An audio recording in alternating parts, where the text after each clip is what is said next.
Hey folks, it's Angel here from Oshawa, Ontario, Canada. Day number 8 of 365 days of 2016. Day 8. Oh, I'm here with my very best friend in the whole wide world, Lily.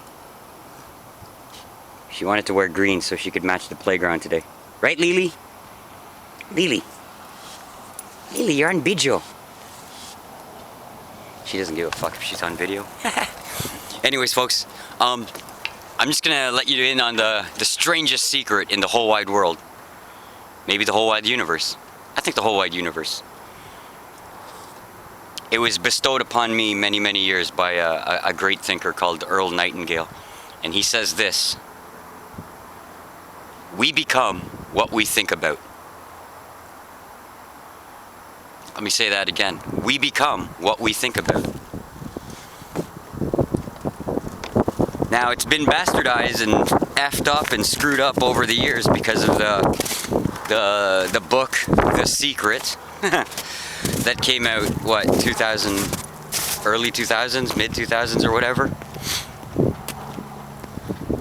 So this book came out and everybody got into like this law of attraction of sorts.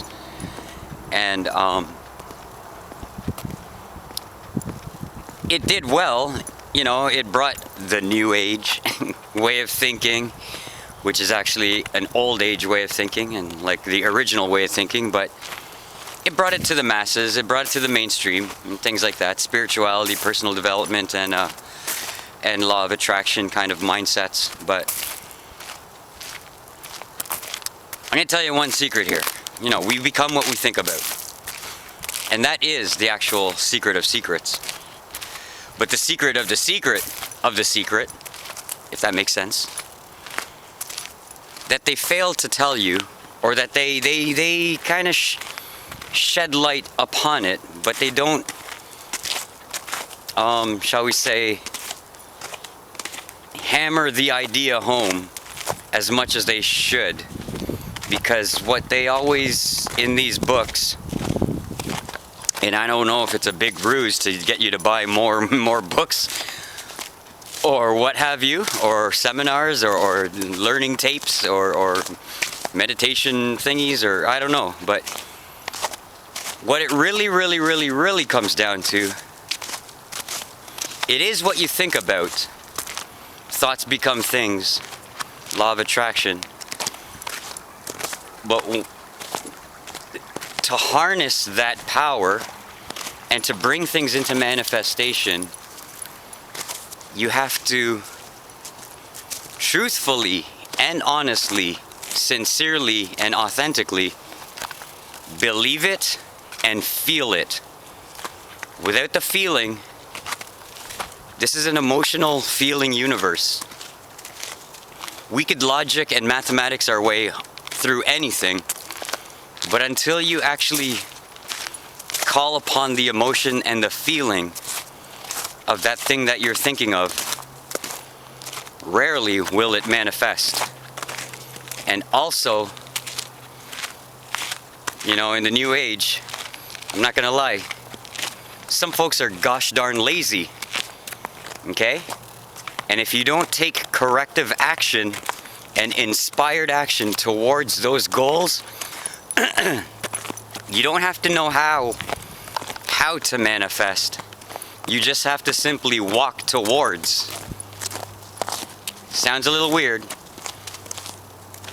but essentially we don't have to try, we don't have to do, we don't have to, you know, I always say, yeah, we create, it's all about creation and everything, but that's just using your physical hands and feet and everything to get outside the door, get out into the world and start doing stuff.